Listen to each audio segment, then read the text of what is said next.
দেশে অবৈতনিক গৃহস্থালী কাজের বার্ষিক আর্থিক মূল্য ৬,৭০,০০০ কোটি টাকা, যেখানে নারীদের অবদান ৮৫% বেশি। বাংলাদেশ পরিসংখ্যান ব্যুরো বিবিএস এর এক জরিপে এমন তথ্য পাওয়া গেছে। মঙ্গলবার আগারগাঁওয়ে বিবিএস মিলনায়তনে আয়োজিত অনুষ্ঠানে বলা হয়,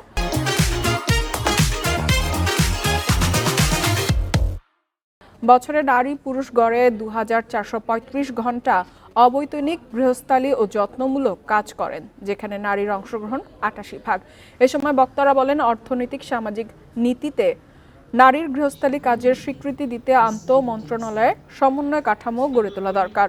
অনুষ্ঠানে সমাজ কল্যাণ উপদেষ্টা শারমিন এস মুর্শিদি বলেন, নারীর অবৈতনিক কাজের তথ্য উপাত্ত সরকারের নীতি গ্রহণে কাজে লাগানো হবে। সুপারিশ করা হবে ভবিষ্যতে এ ধরনের কাজের আর্থিক মূল্য জিডিপিতে যুক্ত করার। নিজের দেশের ইকোনমিক অ্যানালিসিসের মধ্যে যে জেন্ডার শিফটটা হচ্ছে, এই শিফটটা হচ্ছে because we are talking about it. এই শিফটটা হচ্ছে বিকজ অফ দিস রিসার্চার্স। এই শিফটটা হচ্ছে কারণ আমরা সাম্যের জন্য কাঙাল, আমরা মেয়েরা মর্যাদার জন্য কাঙাল। কারণ আমাদের ভাইরা, আমাদের কলিগসরা কিছুতেই এটা বোঝে না।